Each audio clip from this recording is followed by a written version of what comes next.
Emri var mı, köyü var mı, basın mektep var mı, şu yaşıkpen yönetmek, hem mekuliyet bayılır. Mesela koleji desteğini жаңа шығып жатқан уақытта да, çorda yaşıkpen varsa, не var ki çorda yaşık dedi. Бұлар да қараң, енді мынау археология фонды да. Енді бірнеше фондтар бар, уақыттың өтуімен әсте бәрімен таныса бересіздер да. Бүгін мына жерге әкелген себебі керамиканың парқын білсін деп жатырмыз.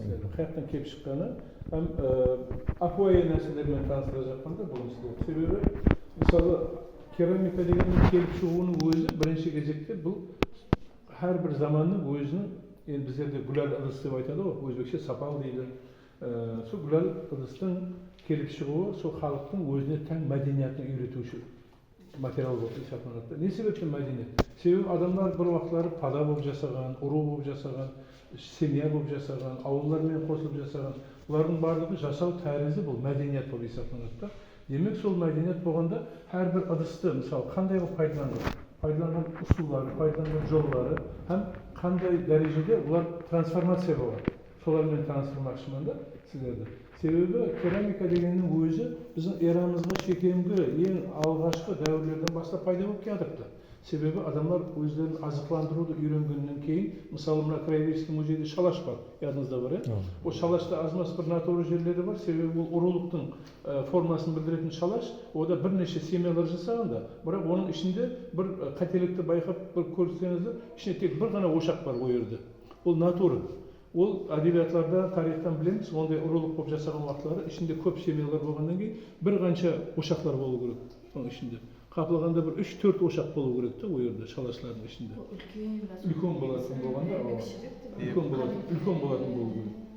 Ол жерде қателігі тек бір ошақ болған. Енді автор бәлкім тарихты білмеген болуы мүмкін, оның философиясы сол бір ошақтың атырапында әмме жиналып дегенді білдірген болу керек. Бірақ ол уақытта мына нелерден, естеліктерден білеміз, жаңағыдай шалаштардың ішінде бірнеше ошақлар пайда болады. Енді не үшін ошақлар ақында айтып отырмын? Сол уақытлары әрбір шаңырақ ошақтың атырапына индивидуальный жиналғанның белгісі, бұл уже шаңырақтар бөліне бастады дегеннің формасы. Демек, бұл алғашы дәуірден бұлардың миы индивидуальный формаға рауажданып келеді, жаңағыдай бөлек-бөлек шаңырақ болып, мынау менікі деген заттарды. Одан кейін бұл ұрылық әсте семейный бытовой дейміз, соған бөлінгеннен кейін бөлек шайлар пайда болады, бөлек шайлар пайда болғаннан кейін өздерінің индивидуальный керамикасын пайда болады, ыдыс табақтары пайда болады, әр шаңырақтың. Мінекей сол керамикалар hakkında соны айту бірінші. Енді әрбір жерге байланысты өзіне тән ылайлардың формалары, форма емес, ылайлардың составлары бар. Мысалы айтайық, мына приблизительно орташа біздер мына миздаққанды айтып қойыппыз. Бұл миздаққа мына жақта арал бойы мәдениетлері, яғни кердер мәдениеті менен мына жақтағы, сол жақтағы Хорезм мәдениетінің ортасындағы бір форма деп айтып жатырмыз да, екеуінің қосындысы. Себебі миздаққанда кердер мәдениетінің формасын көреміз, Хорезм мәдениетінің формасын көреміз. Оны әсте формаларын үйреніп бара береміз. Не себептен бөлеміз? Себебі көбісінше кердер мәдениеті, яғни арал мәдениеті деп айтсақ, олардың керамикасы көбірек лепной болады, яғни гончарный круг. Гончарный круг деген түсінесіздер ғой, мына айланып тұра тұрған шығыршыққа ұқсаған, соның үстіне ылайды қойып, соны формадан шығаратын болғанда. Енді оларда не себептен лепной? Лепной болған себебі ол жерде составы құм болған, океанический құм көбірек, мына кәдімгі еспе құм деп айтамыз ғой, шеге құм дейді. Сондай құм болғанда составы көбірек. Арасында гипс араласқан. Алайы кем болғанда, алай болса да аз болған. Енді оны гончарный кругтың үстіне қойса, салам, қалайсыздар, амансыздар ма? Гончарный кругтың үстіне қойса, бұл алай болмай жаңағыдай құм болғаннан кейін шашылып кете береді. Соның үшін гончарный кругты кем пайдаланған, сол себептен көбірек лепной формаға келіп шыққанда, мысалы лепной дегеніміз мінекей, бұл гончарныйда істелген екен ғой. Бұл hakkında отдельно айтамын сіздерге қазір. Қолдан, мінекей, мыналар хорезмский, бірақ лепнойдың бір формалары да, кердерский лепной керамикалар бар, аз көрсетем сіздерге.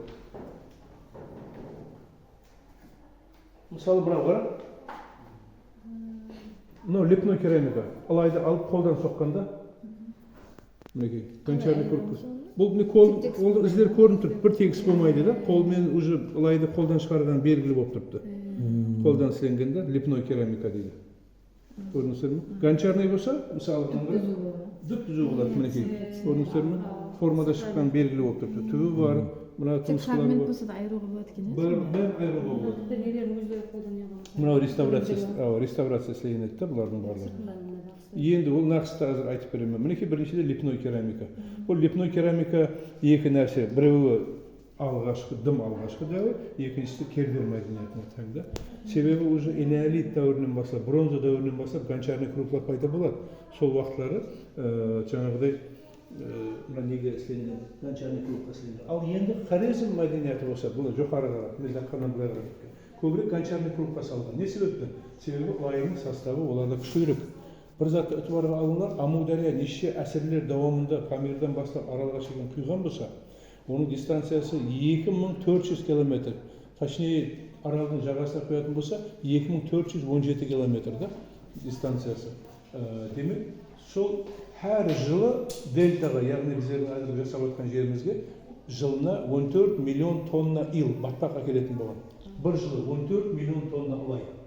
Бұл составында минерал жүзде көп болатын болған. Сол себеплер біздердің керамикалардың несі жүзде күшілі. Мысалы қаран, археологиялық естеліктерді қарасақ, бәрі лай керпіштен соғып қойды. Әзірге шейін лай керпіштен соғады. Не себептен? Біріншіден күннің нұрының күшілілігі, ана лайды пісіріп тастайды, сондай дәрежеге апарады, бұл піскен керпіштей болып қалады. Екіншіден, лайдан жақсылап илеп сепарировать етіп, ішіне тасларын нелерін алып тастағаннан кейін, оның составы жүзде күшілі болады да, минералға толы. Не себептен базарда сатып отырып, әйелдердің анемиясы бар, және басқалар жейді. Себебі составында минерал көп, ол табиғи нәрсе да. Адамды уже сол минералдың өзі тартады. Демек, сол олайлардан гончарный кругта соғатын болғанда. Енді музейіміздегі ең алғашқы, ең бірінші дәуірге тән керамика, мен әзір сразу көрсетейін. Біреуі мінекей мынау. Лепной керамика. Мынаны дәуірін архаика деп айтамыз. Архаика дәуірі бұл ең алдыңғы шыққан. Сол уақыттары уже сыртларына мінекей мына нені соға бастайды. Орнамент соға бастайды. Примитивный формада. Қандай шөпті алып, сонымен сырттарына орнамент безеу. Демек, бұлар искусство. Көрдіңіз бе? Ол сол уақыттағы рауажлануының пәс болуына қарамастан, уже адамдар орнамент дегенді үйрене бастаған.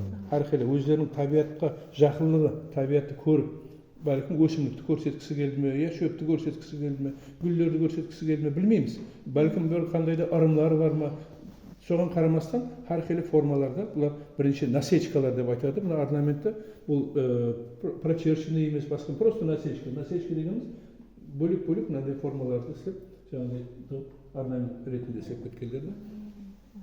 Енді екінші керамика, мына керамика.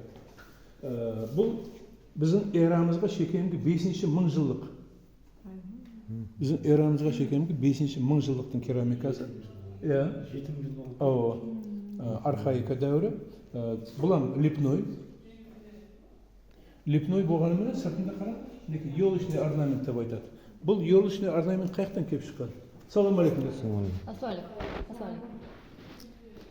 Елочный орнамент қаяқтан кеп шыққан? Біріншіде бұның келіп шығуының тарихы скиф мәдениеті. Жоғарыдан келген көшпелі қауымдар мәдениетінен үйрене бастайды. Себебі олар бермен қарап келген уақытлары осындай ыдыстарды әкеліп, біреу-біреуіне үйрене бастайды. Көре бастайды соларды үлгі қылып. Как раз мынау жаңағы скифский курганный могильниклерде, мына қойымшылықтарда, нелерде осындай орнаменттер табылады. Жоғарыда Сибирь бетте, міне солардан келген мәдениет, бірақ біздерде бұл андроновский мәдениет деп атайды. Бұяққа келгеннен кейін ояқтың себебі әрбір мәдениеттің аты, мысалы Андронов дегендеріміз, сол уақытта зерттеушілер, ямасы белгілі нелерге келген мәдениетті формалар. Соның үшін мынау ең бірінші алғашқы екі керамика. Енді ондайлар біраз бар, бірақ енді мына тикарынан сол жердегі аз көріп тұрғандарымыздың 5-ші мыңжылдыққа тән керамикаларының белгілері. Енді және бір акуай нәрседе, мысалы бір жерлерге, естеліктерге барасыздар ғой. Біріншіден естеліктің тарихын білесіздер, аз екенді. Қайсы дәуірлерге тән екенін білесіздер. Бірақ бір жерлер болады, ол жерде античный керамика мен средневековый керамика араласып тұрды. Қаяқтан білесіздер? Мысалы античный керамика көпшілігі қызыл реңлі болады да, мынандай. Қызғыш реңлі. Енді средневековый керамика көбірек күрт реңлі, я болмаса мынандай күл реңлі болады да. Не себептен? Әнеугілер бір айтқан шығармады. Себебі жаңада айтып кеттім. Бұлар адамдар тұрмысы, мәдениеті жасау тәрізі сондай болған, көпшілік болып бір жерде жасайтын болғанда, соның үшін керамикаларды күйдіргенде пештерім үлкен болған. peşleri. Peşleri үлкен болып, ішіне затlardan санын көбірек қоятын болған, һәм керамикалардың формалары үлкен формалар болған. Анда үлкен хумлар пайда болып, керамикалар толстостенный қалың болатын болған. Соның үшін ол жерге оттың хәуірі көбірек керек болған. Хәуірді көбірек салған сайын бұлар қызаратын болған.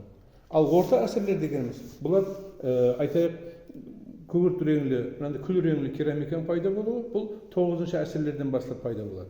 Өздерімізде. Не себептен? Себебі арақлар келгеннен кейін әсіресе бұл жерде адамдардың жасау тәрізі өзгере бастайды.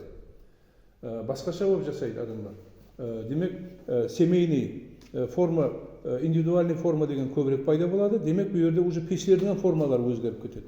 Аналарда болып үлкен пешлерге көп зат салмайды. Азғантай салады, азғантай күйдіреді, азғантай күйдіргеннен кейін ол андай қызара алмайды. Мынандай аз уақыттың ішінде күйдіргеннен кейін қара реңлі болып шығады. Содан кейін уже пешлермен бірге мынандай керамикалардың өзгере бастаған. Әнекей естелікке барған уақыттары сол затларды керамиканың сынықларын көрсеңіздер, сол сынықлардан байқауға болады. Енді және бір нәрселер бар.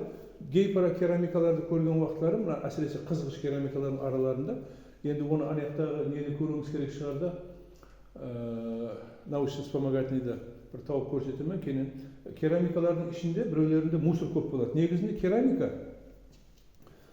алайық, мысалы қара, мына алай плотный болу керек та, составы. Ішінде қара, мусор көрінбейді мына жерде, ешқандай сырты тегіс, бір тегіс.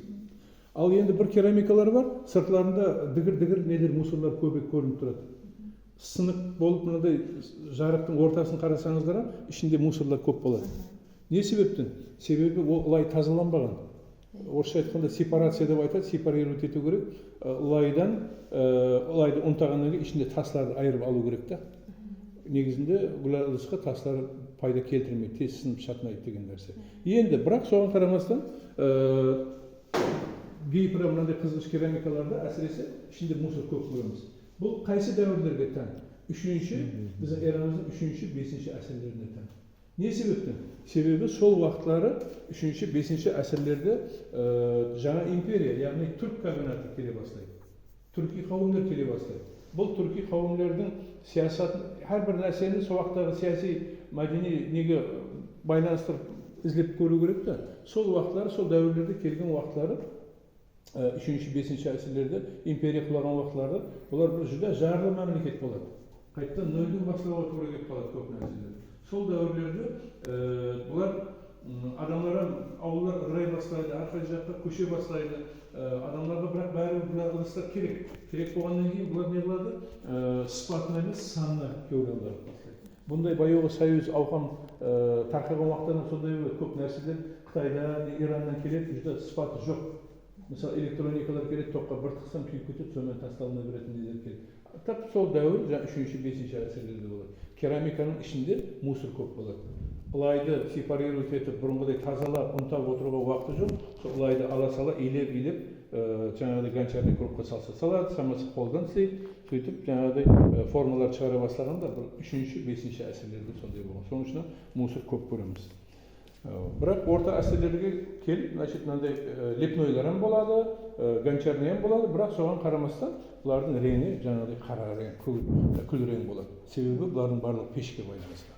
Енді айемгі дүниядан бастап бұл гүләл ыдыстың формасы өзгере бастайды. Адамның сана сезіммен бірге әрқилы формалар өзгере бастайды. Ең античный дәуірлерде қарасақ, тек қана архаик емес, одан кейінгі дәуірлерде тап біздің эрамыздың 2-ші әсерлеріне шейін көрсек, көп мынандай ыдыстардың ауызлары кең болған.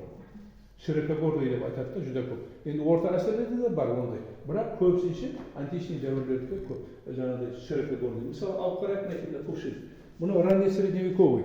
Мынау 6-ші, 7-ші әсер, 5-ші, 7-ші әсерлерге тәңді. Мынау. Енді қараң. Жаңа айтып кеттім. Мына ішінде мусор hakkında айттым. Мынаған әтібар беріңдер. Көрдіңіздер ме? Мусорлар бар. Мінекей.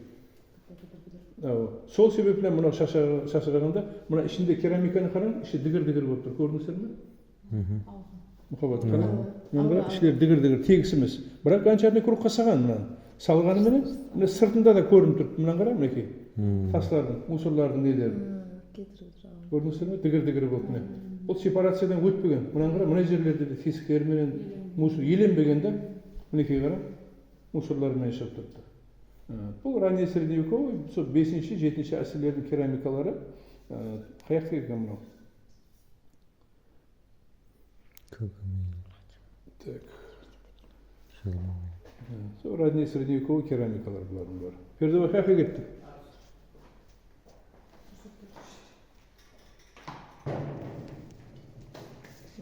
Бұлар арақлар кегілемен дегенінші уақыттың нелері. Ал енді солардың ішінде мынандай светлоглиняный керамикалар бар. Светлоглиняный керамикалар. Бұлар бір дәуір болған, светлоглиняный керамиканың пайда болу дәуірі һәм табылған жерлері. Бұл біздерде Хорезмде де бар светлоглиняный керамикада, бірақ лайдың составы. Енді мына лайдың составы болғанда, мына сыртында ақ рең болып тұрды ғой, қара. Негізінде ішкі құрылысы мынаның қызыл. Мынауым сондай. Сындырып қараса, іші қызғыш болады, бірақ сырты мынандай.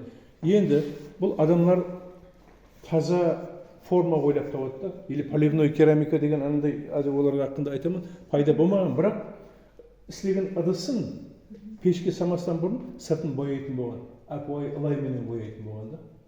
Ылайды шуға былғап, как краскадей қылады, тазалап, ішінде ештеңе болмайды, сөйтіп соменен сыртын бояп шығады. Сыбайды деген жерде. Ылай таяр, мысалы мынандай керамика таяр болды ғой, содан кейін сыртын жаңағы неменен бояп шығады. Сөйтіп кептіреді. Жаңағында. Кептіргеннен кейін, пешке сағаннан кейін мынандай ақ болып шығады. Түсіндіңіздер ме? Светлоглиняный болып шығады. Я болмаса гей-пара жерлерде, хумларда әсіресе көреміз, азыр су аяқтарда қарам, берман келin. Сыртында қара спиралевидный нелер бар, нақыстар бар. Қаяқтан кеп шыққан? Бұларым жаңағыдай ангоп. Ылайды илеп, әрқилы составларын алып, бөлек составты алып. Бұның сыртын әуелі светлі ангоппен бояған, бояғаннан кейін ол кепкеннен кейін сыртына қызыл ылайбенен андай орнамент керек. Мінекей, бұл енді средневековый, бұлам соған ұқсаған. Қараңыз, сөйтіп жаңағы күйдіргеннен кейін ол реңін басқаша қылып, мынандай формалар кеп шығатын болғанда. Енді сыртына орнаменттен басқа мынандай нелерін көбірек беретін болған. Енді мынаған қараңыз. Бұл анау керамика.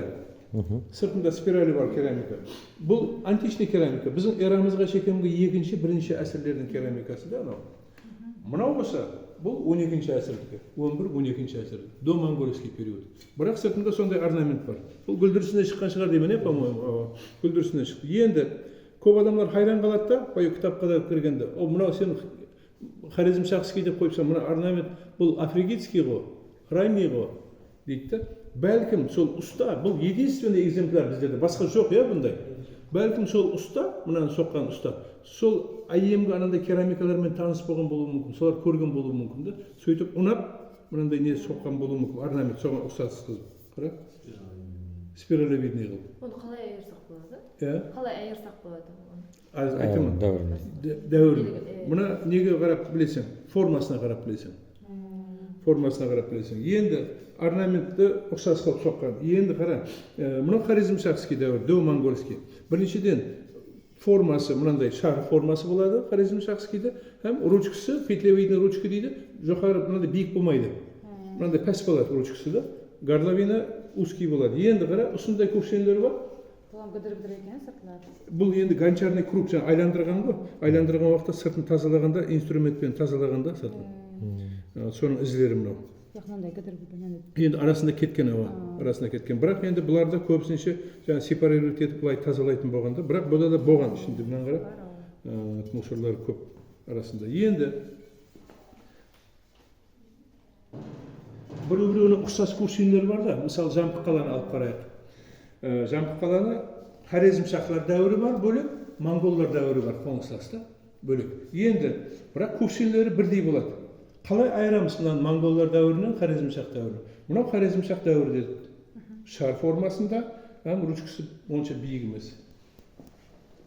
Так, мынаның бүтін несі бар ма? Мына жақта бар, я? Бұлар Хорезм Шахский әзір. Міне, мынаған қара, ол ар жағында. Ең артынан. Ана екеуі тұрды ғой, төменде. Ана кішкентай ма, үлкені. Соның қасындағысан бар әнекей қара. Мінекей. Көрдіңіздер ме? Бұның қандай парқы бар мынадан? Ручка деймін, жаңағы су көтеріп. Көрдіңіздер ме? Ручкасы биік. уже дәуір келген уақыттар адамдардың ақылы сана сезімі сондай дәрежеде мына оның барына келіп алған. Сондай ол рауажданған, уже әрқилы бұрынғы қателіктерін көріп, таза формалар ойлап тауып берген да. Не себептен? Себебі мынаны ұзын болса, қолға алып жүруге қолайлы. Құюға да пайдалануға қолайлы. Соның үшін уже ручкасын биік қылып істейді. Мынада, аналар көрдіңіздер ме? Мінекей мынау тұрыпты. Мінекей. Ручкасы пәс. Формасы ұқсас біреу-біреуіне. Ана ар жағындағымен, бірақ ручкасы пәс. Горловиналарым ұқсас біреу-біреуіне. Көрдіңіз бе? Тек қана ручкадан уже біліп тұрмыз берді. Қайсы дәуірлерге тән екенде біреу-біреуінен фарқ етіп тұрады оны. Иә, не қылды? Монголдар дәуірі біздерде 1220 жылдан басталады. Монголдардың басып алған. Демек 13-ші әсірдің бірінші ширегі. Содан 14-ші әсірдің ақырына шейін, 80-ші жылдарына шейін болады да. 80-ші жылдары бұл жерде уже Тимурилер келгеннен кейін кете бастайды монголдардың дәуірі. Көрдіңіздер ме? Демек бұл керамикалардың біреу-біреуінің парқы. Енді мына жерде поливной керамика дейміз. Сырланған керамика. Вообще негізінде біздерде хорезм мәдениетінде сырланған, бұл енді Афрасияттан бар, сырланған керамика көбірек 9-ші әсірлерден басталады. Одан алдын болмаған. Егер болғанда да кем болған, һәм мынандай сырлы ыдыстың сыртында лаклер болмаған да составы. Соның үшін біздер айтамыз, әсіресе 9-ші әсірлерден бастап бермен қарап сырланған ыдыс пайда болған. Енді осы сырланған ыдыстардың сыртындағы краскілері бар. Қараң. Сары рең, жасыл рең,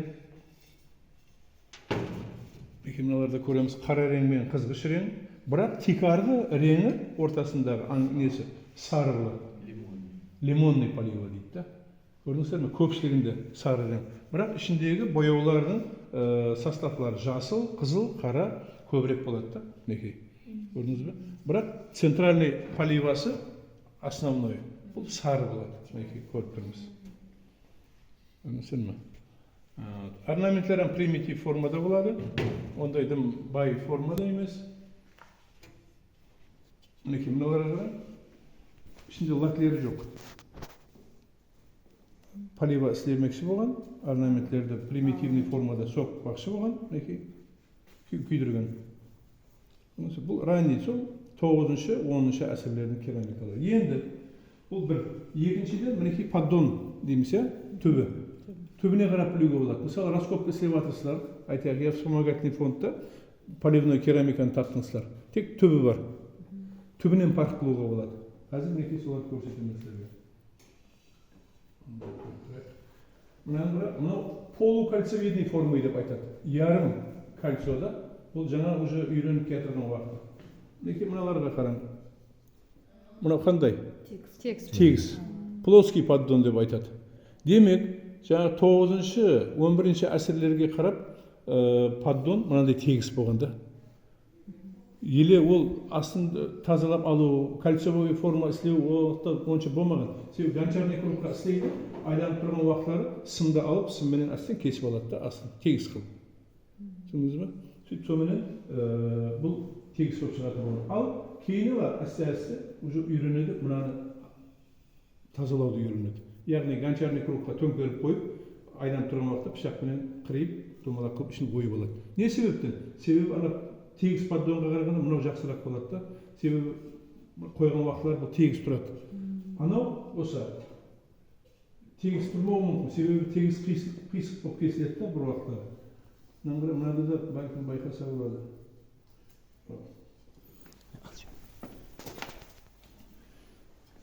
Көрдіңіз бе? Демек, поддонға қараған білуге болады. Енді, мысалы, мыналардың поддонына қараң. Мынау моңғольский дәуірде. Мынан қарап, поддон қандай түбі. Көрдіңіз бе? Әнеке. Уже дәуірдің өтуіменен бұлар поддонлар тесе бастайды. Енді, қараң, әуелі сары реңлі пайда болды да. Сары реңлі пайда болды. Бұл 9-шы, 11-ші әсірлер. Ал 12-ші әсірге келген уақытлары.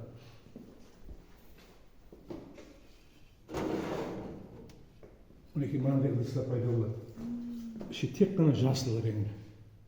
Міздаққанда сол, Қабатқалада сол, айтайық, Жамбықалада да сол. Бұл сол уақыттың өзіне тән бір трансформациясы болады мәдениеті. 12-ші asır. Tek qana 12-ші asır. 13-ші asırga даже өтпейді ма мынау да? Bir asır davamında üstündeler көп болады.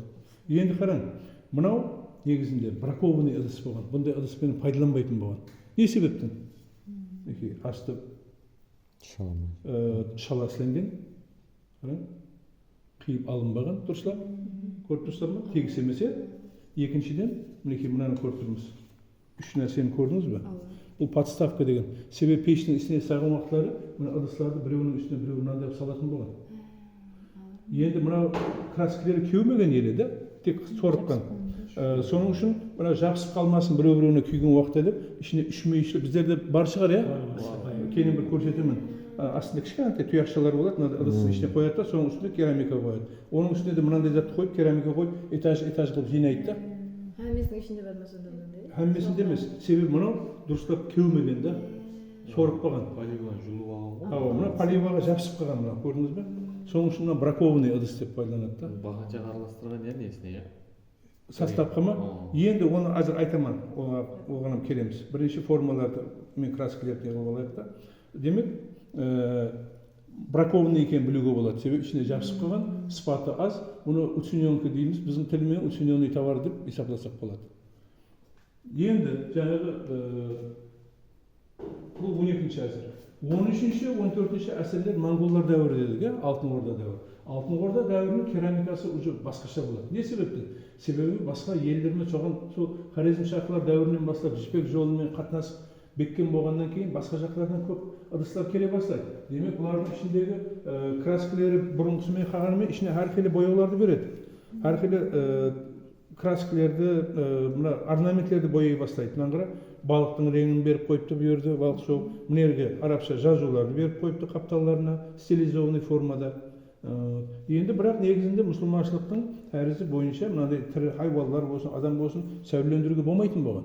Бірақ бұларда бар. Не себепті? Себебі жібек жолы алқары, Қытай, Перс, Индия, араб мәдениетларынан келген ыдыстарды көріп, Ираннан келген керамикаларды көріп, соларға подражать еткен, ұқсастығын көрсете бастайды да бұл жерде. Ал енді монголдар дәуіріне келгенде көбісінше мынандай бирюза реңді ыдыстар пайда болады. Енді біздер тек қана Хорезмшахлар дәуірін көрдік, ешқандай орнаменті жоқ, бірақ жасыл. Мінекей монголдар дәуірінде мынандай бирюзовый формалар пайда болды. Не себептен? Себебі именно сол дәуірлерге келіп бирюза қымбат болады орта асырлерде.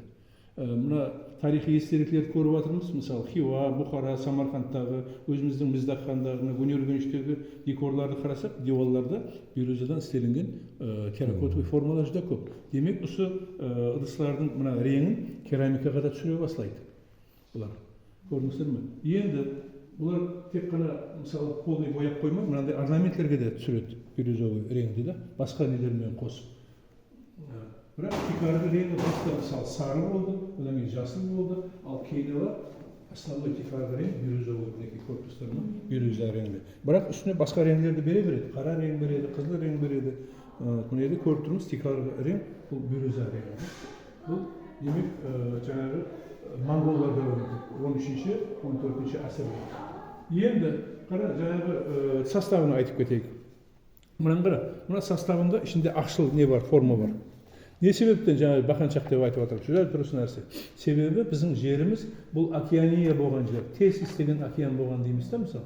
Сол себептен біздерде мына бақаншақ топырақ бар, білесіздер ғой, ракушка топырақ деп айтады. Сол ракушкадан пайдалана білген бұлар. Ұнтап, порошок қылып, сепарировать етіп, краскаға бояудың ішіне салатын болған. Һәм шишелерге салатын болған. Сол себептен шишелердің фрагменттері бар ма? Bu yerде көреміз. Сонымен, мынауын как шише ретінде де кеугеннен кейін, пештен шыққаннан кейін шишедей болып қалады. Бұлан себебі күйдіруі, шығару составы шишемен теңді. Мінекей, сол үшін бұл арасында мынандай ақ реңдер пайда болды. Бұл бақаншақтың несін білдіреді. Составында бар да. Енді не себептен бақаншақ салады? Ол дөну бір тұрсын. Енді себебі гипсовый отложение деген бар да. Негізінде Әлеуін саған айттым ғой, бақаншақ сүйек деп та. Негізінде ол былайынша іліми тілде алғанда ол сүйек емес, ол минерал. Тасқа жақын минерал. Бірақ біздерде сол сүйек деп беріп үйреніп кеткенбіз да, кость деп. Бірақ ол минерал. Енді океанический болғаннан кейін океанның составында тұз көп болады, суы тұзлы болады. Дос көп жерде гипс болады. Мына баяғыда көрдіңіздер ме, мына гипсовый тастар болатын еді. Шишедей де арасы алмастай майдаланып жүретіндер. Соны алып тұрып, отқа салса аппақ болады жаңағыда. Ұмтасаң гипс болып шығады, натуральный сюда гипс. Әне соларды алып мыналарға қосатын болған. Себебі оның уже сол уақытта орта әсерлерінде қасиетін түсінген. Ол бірігу формасына ие болғанда гипске айланатын болған. Сол себептен мынаған красканың ішіне қосатын болған, шишеге де қосатын болған. Демек ол тек рең емес, мынаған жабысқақ болады да. Адамдардың ақылы уже істей бастайды. Демек, сондай ыдыстарда мынаны қайерден алып, мына жерлерде сондай нелерді ойлап тауа бастайды да. Енді бұл түбі ақында айттық, бұлардың түрлері ақында айттық. Мінекей көрдіңіздер ме, монғолдар дәуірінде уже түбі изящный болып кетеді. Жіңішке, қара. Бұны кольцевидный донды, поддонцы деп айтады да. Ал енді бұдан сәл ертерек формаларында мынау полукольцевидный болады. Мынау ортасы шығыңқырап кеткен, ярым кольцо болады. Ал кейін ала уже монғолдар дәуірінде толық кольцо болады да, мынандай. Поддонлар соны көруге болады. Енді не себептен сұрауы мүмкін, барған жерлеріңізде тек қана мына өсімдік тәрізділер орнамент бере берген деп. Себебі бұлар сунилер. Сунилерде тірі мақұлықты көрсетуге рұқсат берілмеген, тек қана өсімдікті беретін болған, табиғат ортада қоршап жатқан. Соның үшін нелерді беретін болған. Енді соның арасында көбірек мінекей жазуын беретін болған. Көрдіңіздер ме? Жазу формасында. Енді бұл полигной изделиялар айтайық, сол 12-13 әсірлерден бастап өздерінің формаларынан өзгерте бастаған. Тек қана мынандай чашалар емес. Енді жаңа бір мақалаларда бар, кейін тауып беремін. Мына полигной чашаларды күнделікті тұрмыста пайдаланған ба, пайдаланбаған ба деген бар да. Bu yerде бір автор жазып қойыпты, бәлкім дейді, бұларды күнделікті тұрмыста көп пайдаланбаған болуы мүмкін дейді. Себебі дейді, сол әрбір елдің, халықтың өзінің байрамлары бар, үрп әдетлері бар. Сол байрамларда ғана мәрәсімдерге пайдаланған болуы мүмкін деген нелер бар да. Ол хақында толық мағлұматқа еш уақытта ие бола алмаймыз. Бірақ соған қарамастан гейпара чашалардың ішіндегі орнаментлеріне қарап, оларда ритуальный чаша екенін білуге болады. Бір мәрәсімдер, мысалы Наурыз деп айтайық, Наурызға байланысты чашаларда мінекей мынандай орнаментлер. Себебі бәһәрдің келуі, гүлдің ашылуы, сол уақытлары ішінде церемониальный, ішінде гүллердің, нелердің формалары болуы мүмкін да, мінекей ритуалдарға байланысты деп айтады. Енді сонымен бірге бұлардың формалары өзгере бастайды, әркелі формалар. Енді қарам, мынау изящный форма, бұл шығаруын қиын, істеуін қиын. Мынау енді Ираннан келтірілген болуы мүмкін, себебі ана біздерде аз экспозиция қойдық қой, екі кувшин, иранский кувшин. Мынау соның прототипінде шыққан еді бұл. Ираннан әкелінген, бұл жампық қаланық шығар деген форманы. Жампық қаладан шыққан еді, ыдыс. Бұның қалай андай жылтырап тұрады, сырты? Жылтырап тұратын себебі сыртында жаңа лаклер бар ма? Сол лаклер шишедей болып күйеді. Басқа күйдірместен бұрын реңі басқа болады. Қара болуы да мүмкін, қызыл болуы да мүмкін. Әрқилы составтарға байланысты. Ал енді пешке сағаннан кейін, ол жаңа неден табылған ғой кейін. Басқаныкі оған ұқсас емес та бұл. Себебі мынаған қара, мынау елдірек та, мынаған қарағанда. Алайының составы. Алайының составы мінекей қара, іші қызғыш көрінісер ме? Сыртына кеугеннен кейін мынандай бояу береді да, әрқилы бояу арқылы сондай реңдерге ие болады. Демек формалар, әрқилы формалар пайда болып бастайды. Мынандай формалар, ал бұлардың формалардың барлығының пайда болуы басқа мемлекеттерден келген кувшиндерге қарайды. Бұл подражание деп айтады. Мына өзімізде істелген, бірақ соларға подражать еткен да. Мынаған қара ішінде жаңағы передовойда айтқан бақаншақтардың нелері ақ болып тұрыпты. Көп қосқанда, рифленый орнамент. Енді Иранға ұқсас қылып шығарылған, иранский керамика бар. Иранмен көбірек байланысты болған, мінекей бар. Дәуітке ұқсаған ыдыстар. Бәрінде мынандай рифлениялар бар да. Бұны сен как раз материалдарына сондай заттарды айтсаң болады. Сөйтіп дәуірдің өтуіменен бұлар рауажданып келе берген. Ал енді мысалы Алтын Орда дәуірінен кейін Тимурилер келеді, бұл жерде үлкен ұрыс болады, көп құлап қалады да бүйірлердің бәрі. Одан кейін основной пайтақ мына Гөнергенште дарияның ар жағында Хиваға қарап кеткеннен кейін уже 16-18 әсірлерде бұлардың формалары ұлымы басқаша болады, сыртындағы лаклердің составларын басқаша болады. Мынаған қарай жылтырау грубый форма, аналарда емес та. Аналарда изящный, яғни жіңішкелікті көрген болсақ, мыналарда уже грубый формада берген. Көп нәрселерді аз көреміз, мінекей мысалы мына дювалға салатын майоликовый плиткаларда да уже изящество қалады, басқаша форма болып кетті да бұл. Өзіне тән уже кейінгі дәуірлер 16-18 әсірлерге тән формалар. Бұлардың уже ыдыстардың формалары өзгеріп, себебі боюлы гүлашылықтың ұсташылығы кете бастайды. Көрдіңіз бе? Мысалы төбі тегіс болып істелінген, мынау қалың, аңларда жұқа емес. Енді сол монголдар дәуіріне жақын келген уақытлары, Хорезмшахлар дәуірі негізінде бұл Орта Азияның тарихында именно сол 11-ші, 13-ші әсірлер жүдә бір бай дәуірлер болған. Мәдениетқа да, саясатқа да, қарым-қатынастыққа да именно сол 9-ші әсірдің ақыры 10-ші әсірлер, 13-ші әсірдің басларына шекем жүдә бір ілімнің рауажданған уақытларда бұл Аль-Беруни кеп шығады, және басқа нелер кеп шығады. Сол уақытлары ыдыстардан формалар өзгеріп, адамдардың сана сезімі өзгере бастайды. Мынандай көшкендер Хорезмшахларына дәуіріне тән. Қабат қала менен Жамбыл қалада, Миздаққанда осылар кең тарқаған. Енді мынаңғыра, бұлар именно шараплар үшін пайдаланған, бай семьялар үшін. Әзір түсіндіріп беремін. Не үшін шарап үшін деп отқан. Мынау гончарный кругқа істелінеді. Әр қайсысы отдельный бөлектен. Мынау төменгі бөлегі бөтен, мынау ортаңғы бөлегі бөтен, мына жерге шеген, мойнына шеген, и мына мойыннан мына яғы бөтен болады. Сөйтіп біреу-біреуіне қосып, алайменен жамап күйдіріп жібереді.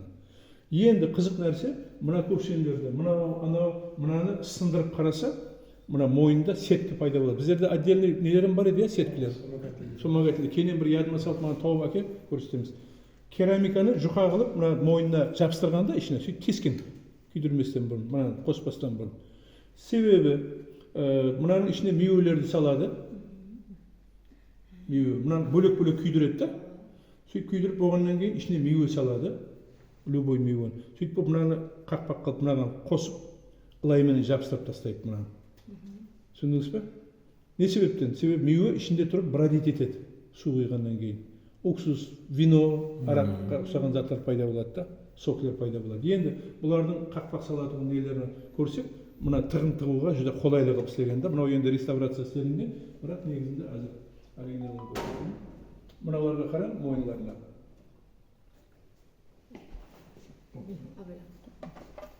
Мынау енді мынандай реставрация істелінген ғой негізінде. Мынандай болған. Мына мойнына қарам, тығын салуға қолайлы да жүзде. Енді тығын болғанда қандай тығындар деп ойлайсыздар? Бұл әзіргі шам бар ғой, воск. Мына ағаш, қамыс, пробкалерді сыртларына воск жағатын болғанда, восктың іздері болады, шамдай зат. Сонымен құйып тастайтын болған. Анау ішінде бродить етеді да, мына әзіргі қақпақларды жауып тастайсыздар ғой, консервация сондай қылып та, ішінде тұра береді, хауа бермейді да. Сосын мынау бұзылмайды. Мынау бөлек істелінген көрініп тұрып та, мына жерде қолдан қосып жамағанда алайларын. Мына ортада сеткі бар. Енді сеткі не үшін қояды? Біріншіден мынаны пайдаланған уақытта, құйған уақытта ішіндегі тұқымлар, мусорлар түспеу үшін да, алып қалу үшін. Сонда специально бір пайдалану үшін істей ма? Бұны қайта-қайта пайдаланады, мынаны қайтадан сындырып жібереді, жарып алады да, қайтадан пайдалануға болады. Многократный іздер, пайдаланған іздер жүзде көп ұшырасады да. Мінекей, соның үшін осындай изящный формалар пайда болады. Бұндайлар жүзде көп ұшырасады біздерде. Бірақ основной формасы мынандай яйцевидный, яғни мәйек форма деп айтады, там тығылары мынандай болғанда. Көрдіңіздер? Бұл тек қана көбінше Хорезмшахларына тән, дәуірге тән ыдыстар, керамикалар. Енді бұлар азыр көпшілер хақында көбірек айттық та, енді көпшілердің формалары өзгеріп келе береді. Не себептен? Бағана айттық, ұлы жібек жолымен қатынасқан, басқа мәдениеттермен қатынасқан деп. Демек, сол мәдениеттердің өздерін көргенсей, мінекей мына амфораға ұқсасын. Бұлар қаяқтан кеп шығады? Біздерге ең жақын жер қалай деп ойлайсыздар? Оқығандарыңыз бар ма? Көбірек Қара теңіз. Қара теңізді Рим мәдениетімен, әзірге Турция жерлері бар ма? Солармен берма келу ансатлау болған. Амфоралар жүзде көп болған. Әзірге мысалы айтайық, Анталия, Турцияда бәрі Рим мәдениетінің жерлері болған. Ояқтардан сонда амфорообразный нелер көп пайда болғанда, соңғышына біздерде бұл бір дана, өзі мынандай екі ұстағышы бар, сол Рим мәдениетінің формасына тән sularda istelinген narselerdi. Самаркандта көп экен, анда кулагына андай болуп аткандар. Juda ko'p. Ne sebepten? Sebebi жаңа оякта әсіресе қатынасы күчлүү болгондо біздерге караганда. Македонскийдин алып келгендер бар. Ооба.